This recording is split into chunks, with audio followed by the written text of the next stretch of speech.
Dicho esto, voy a dar turno al último de los ponentes que componen este tercer panel, el profesor Antonio Merchán Murillo, que actualmente es abogado en ejercicio en Sevilla desde el año 2015.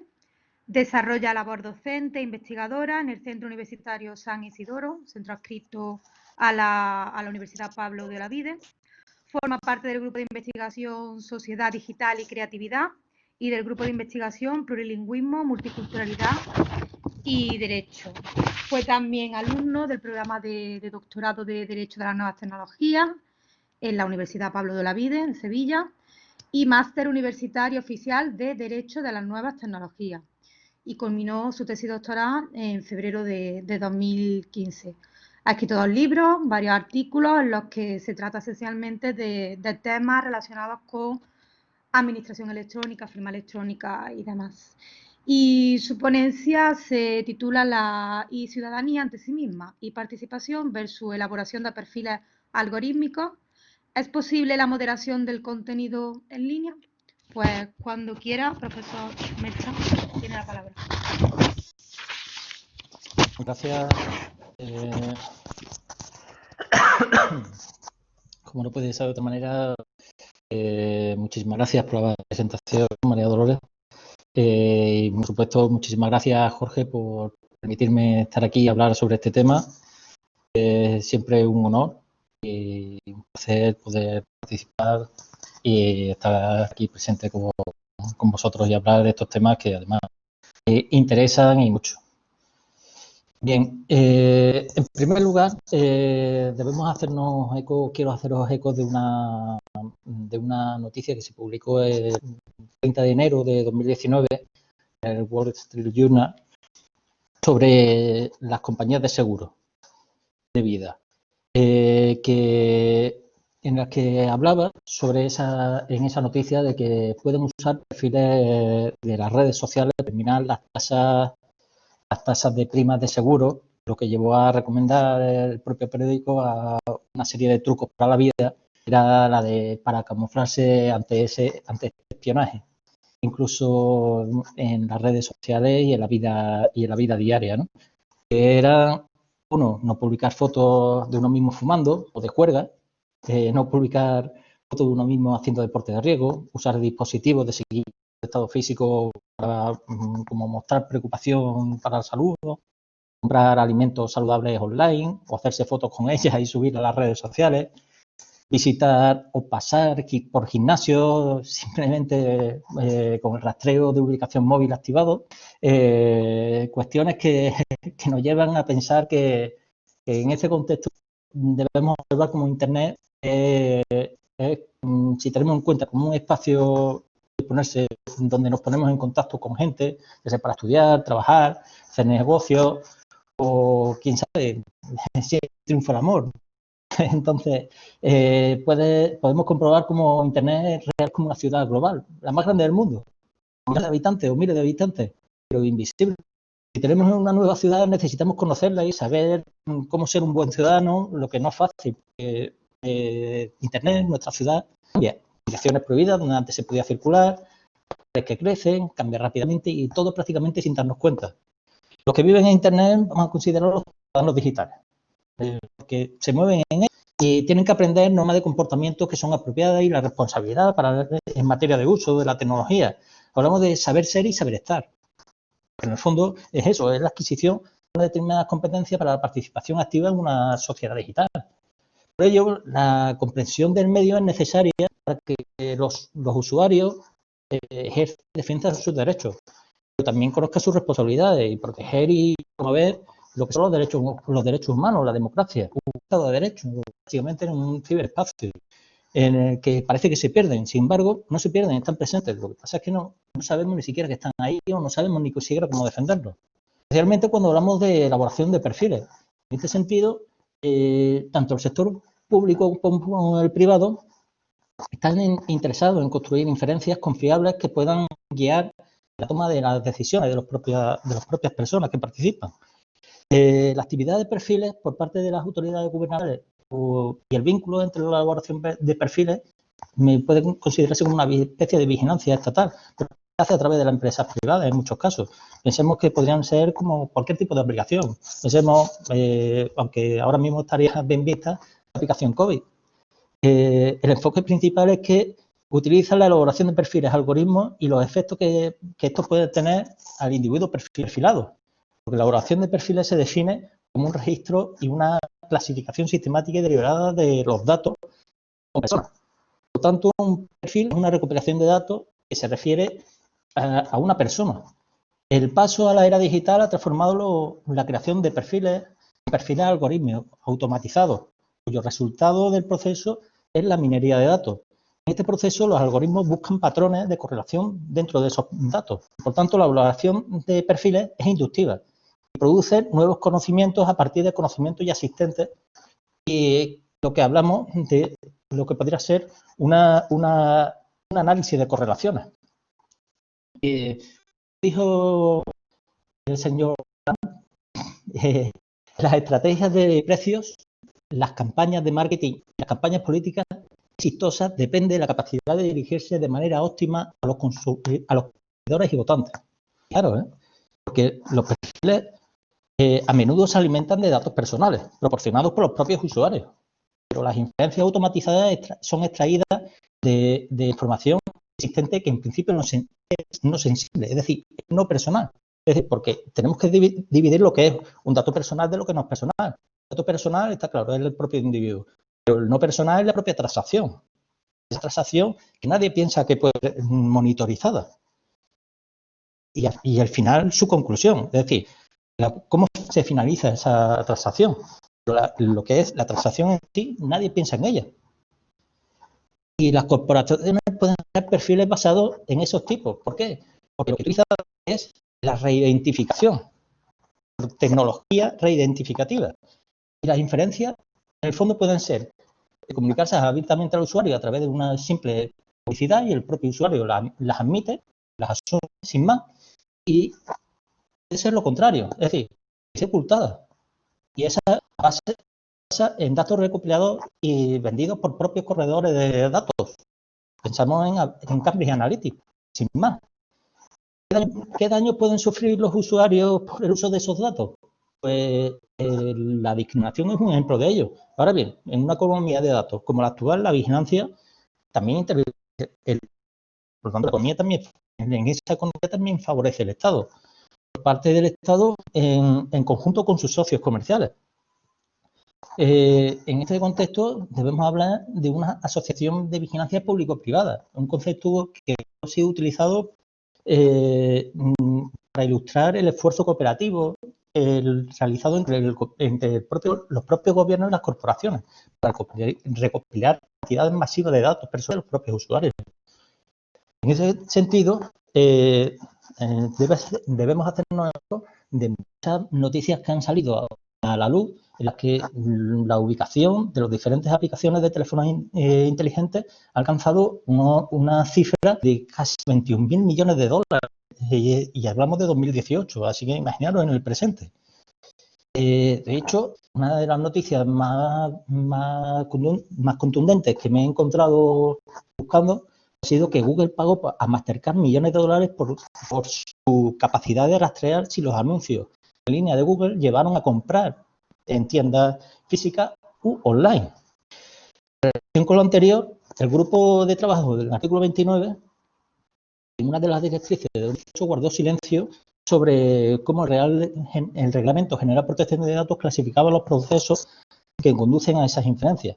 La jurisprudencia del Tribunal de Justicia de la Unión Europea hasta ahora aplica la Ley de Protección de Datos solo a los datos de entrada, no garantiza la transparencia ni la precisión de la toma de decisiones. Esta falta de regulación puede ser problemática con respecto al uso de perfiles y los análisis inferenciales. Además, el marco regulatorio que aborda las actividades de elaboración de perfiles corporativos se centra firmemente en la recuperación y el procesamiento de los datos personales. Sin embargo, ignora los escenarios en los que las empresas necesitan depender de los datos personales para crear perfiles rastreables de personas. Así, el Reglamento General de Datos intenta abordar las consecuencias de esa elaboración de perfiles. Sin embargo, en su considerando en particular el 75 y el 85, se observa cómo los responsables políticos eran conscientes del potencial discriminatorio de esos diferenciales algorítmicos y la toma de decisiones, así como los riesgos asociados para los derechos fundamentales y las libertades de las propias personas físicas. Por ello, es cuestionable si el Reglamento General de Protección de Datos es un instrumento adecuado para abordar las posibles consecuencias de ese procesamiento de datos. Los seres humanos tienen derecho a formar sus propias opiniones y a sus propias decisiones, independientemente del sistema automatizado en el que emanan las tecnologías. De ahí la preocupación con respecto a las consecuencias de las crecientes capacidades de las herramientas de aprendizaje automático, incluida la predicción de opciones, influenciadas de la emoción, el pensamiento, la capacidad de alterar, a veces, incluso de manera subliminal, el curso de una determinada acción de manera anticipada. En este contexto, y descrito, debemos hilarlo con la libertad de expresión, como uno de los derechos básicos de nuestra democracia. Todo se basa en que esta libertad está firmemente a la preocupante evolución de la sociedad algorítmica, donde las tecnologías de inteligencia artificial gobiernan el flujo de la información en línea de acuerdo con los estándares opacos y establecidos. Por ejemplo, pensemos en Google o Microsoft, o en Facebook, en 20 en nuestra época. Son redes cuyos efectos psicológicos, sociales, económicos, políticos, estas plataformas han sido ampliamente planteados, completamente se han centrado en si son buenas o malas para la sociedad, pero rara vez se ha planteado lo que suponen en sí para la democracia o la privacidad o incluso la sucesión digital. O esos mis datos son míos, yo tengo la propiedad de esos datos. Ahora bien, a pesar de su amplio uso diario y la popularidad que se generaliza de estas plataformas digitales entre jóvenes y mayores, no entiende, por ejemplo, esa política de algoritmo. Nadie sabe a la perfección o a grosso modo cómo funciona. Es decir, todos sabemos para qué sirve un ordenador, o la red social, o el algoritmo, pero nadie sabe realmente cómo funciona. Es donde está el problema. Es más, en muchos casos se puede observar cómo se da un grado sorprendente de confianza a esas empresas que actúan en Internet, especialmente Facebook o Google o Microsoft, Brother, HP. Ahora, parecen observar que los productos que nos ofrecen son de manera personalizada, es fruto de la mercantilización de nuestros propios datos, lo que en nuestra opinión supone ignorar posibles violaciones a la privacidad. Se sabe que Internet se ha convertido en una realidad omnipresente tanto en nuestra vida personal como colectiva. Como hemos dicho, es una ciudad, todos nos conocemos. Observemos cómo el desarrollo de nuestra vida se sustenta en ello.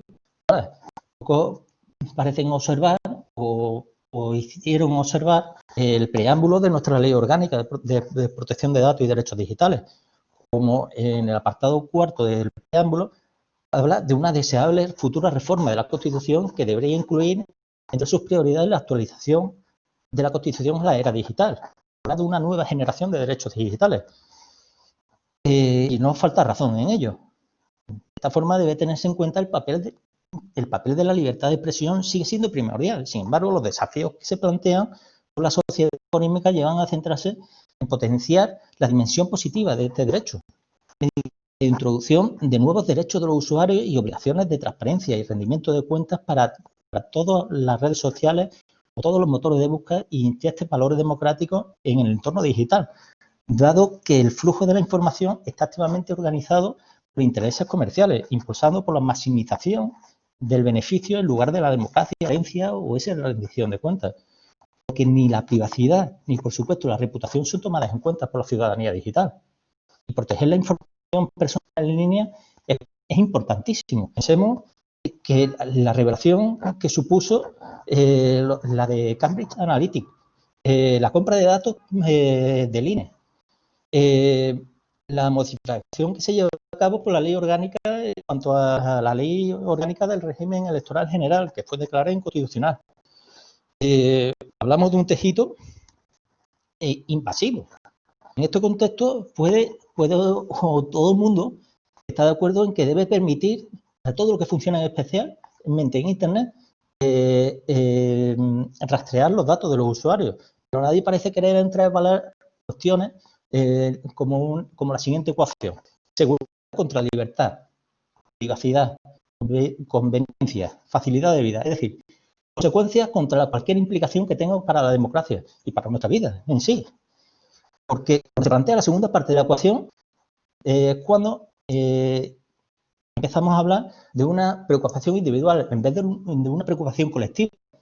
Quizás parece observarse que las amenazas a la privacidad son a menudo tan abstractas como para preocupar a la propia ciudadanía, especialmente si se comparan con posibilidades y las atracciones que ofrecen estas herramientas para conectarse con los compañeros, con los amigos, los familiares, con la novia, mujer, etcétera. Parece esencial que en cualquier contexto en que hablamos con Internet, la ciudadanía digital y la educación es necesaria. Y quien recopila la información, quien analiza, quien la difunde y a quien la naturaleza de la información, las relaciones sociales de las distintas partes, le importa. Porque pensemos que los servicios en línea son gratis, entre comillas. Nos ofrecen wifi gratuito en todos los espacios públicos y privados. Aeropuertos, en los hoteles, estaciones de tren, incluso ya en los taxis. Obligan a los usuarios a aceptar cookies rastreadores y dar una dirección de correo electrónico si quieren navegar por Internet. Es decir, nos están vendiendo nuestros propios datos y podemos encontrarlo de fondo en todo, porque es que lo estamos pagando con nuestros datos, no lo están dando gratis. De esta forma, parece que la mercantilización de nuestras identidades, de nuestros comportamientos, se han centrado no solo en la necesidad de establecer un debate sobre los derechos de los ciudadanos, sino más bien un debate sobre la necesidad de proporcionar instrumentos jurídicos necesarios para proteger y controlar la forma que poseen nuestras identidades, nuestros perfiles. Que eso es lo esencial. En este contexto, el papel de la libertad de los ciudadanos sigue siendo primordial. Los desafíos que se plantean prácticamente ni se han tocado. La educación de la ciudadanía es empoderamiento de cara al futuro, tanto para los jóvenes como para los menores y como para los mayores. Y evidentemente deben observarse nuevas capacidades y nuevas competencias para el aprendizaje y la participación activa en la sociedad digital. Lo anterior cobra mayor importancia si se relaciona con la radicalización que se está llevando a cabo, de las noticias falsas, el discurso del odio, así como la crisis de la política de la posverdad, que han reforzado la necesidad de tomar medidas decisivas hacia un desarrollo de la educación en los ciudadanos digitales.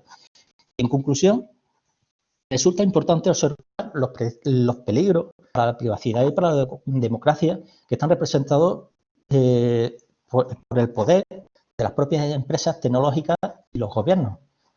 En el fondo, están controlados por las mismas. Y en ese sentido, no nos podemos engañar. La falta de debate nos engaña. Gracias.